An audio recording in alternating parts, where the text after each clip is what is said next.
शुक्रवार व्रत कथा की विधि विधान। शुक्रवार व्रत शुक्र ग्रह द्वारा उत्पन्न कष्टों के निवारण हेतु किया जाता है। यह ग्रह सुंदरता, काम, तेज, मर्दी एवं सौभाग्य को नियंत्रित करता है। यह व्रत किसी भी शुक्रवार से प्रारंभ किया जा सकता है, लेकिन उन दिनों शुक्र उदित ही हो, अस्त न होना चाहिए। इस व्रत के लिए शुक्रवार के दिन ब्रह्म मुहूर्त में शैया त्याग कर नित्य कर्मों से निपटकर पूजा हेतु किसी पटरे पर स्वच्छ श्वेत वस्त्र बिछाकर शुक्र देव की मूर्ति स्थापित करके पूर्व दिशा की तरफ मुख करके बैठें। पूजा में श्वेत रंग की वस्तुएं जैसे श्वेत पुष्प एवं भोग के लिए खीर, मावे का मिष्टान का प्रयोग करें। इस व्रत में किसी कठिन नियम का पालन करने की आवश्यकता नहीं होती, मात्र एक ही समय भोजन करके व्रत खोल लिया जाता है। भोजन सामग्री श्वेत रंग की ही होनी चाहिए।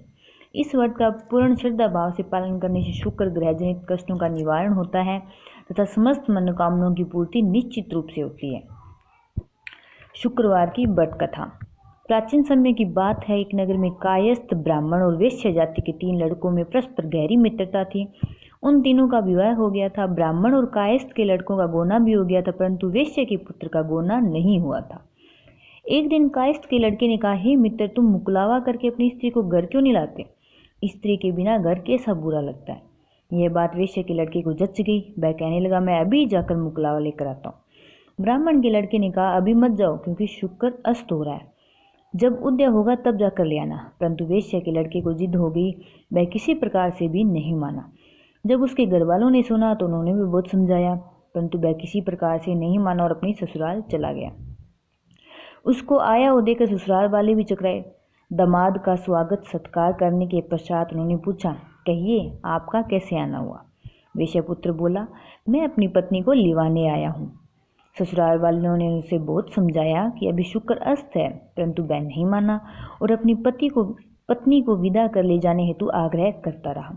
जब वह किसी भी प्रकार न माना तो उन्होंने लाचार होकर अपनी पुत्री को विदा कर दिया। वह अपनी पत्नी को साथ लेकर चल पड़ा। देवयोग से मार्ग में उसकी गाड़ी का पहिया निकल गया तथा बैल का एक पैर टूट गया। उसकी पत्नी गिर पड़ी और घायल हो गई। आगे चलने पर उन्हें राह में डाकू मिले। उनके पास जो कीमती वस्त्र तथा गहने थे वे उन्होंने छीन लिए। इस प्रकार अनेक कष्टों का सामना करके जब पति पत्नी घर पहुंचे तो वैश्य के पुत्र को सर्प ने काट लिया। वह मूर्छित होकर गिर पड़ा। उसकी पत्नी विलाप करने लगी। वैश्य ने अपने पुत्र को वेदों को दिखलाया तो वेद कहने लगे, आपका पुत्र 3 दिन उपरांत मृत्यु को प्राप्त हो जाएगा। जब वैश्य के पुत्र के बारे में ब्राह्मण मित्र को यह बात पता चली तो उसने कहा, सनातन धर्म की प्रथा है कि जिस समय शुक्र का अस्त हो कोई अपनी स्त्री को नहीं लाता, परंतु यह शुक्र अस्त में अपनी पत्नी को ले आया। इसी कारण ये सब कष्ट उत्पन्न हुए हैं। यदि यह दोनों ससुराल वापस जाकर शुक्र की दशा सही होने पर वापस आए तो निश्चित ही यह कष्ट टल सकता है। सेठ ने अपने पुत्र और उसकी पत्नी को शीघ्र ही उसकी ससुराल वापस पहुंचा दिया।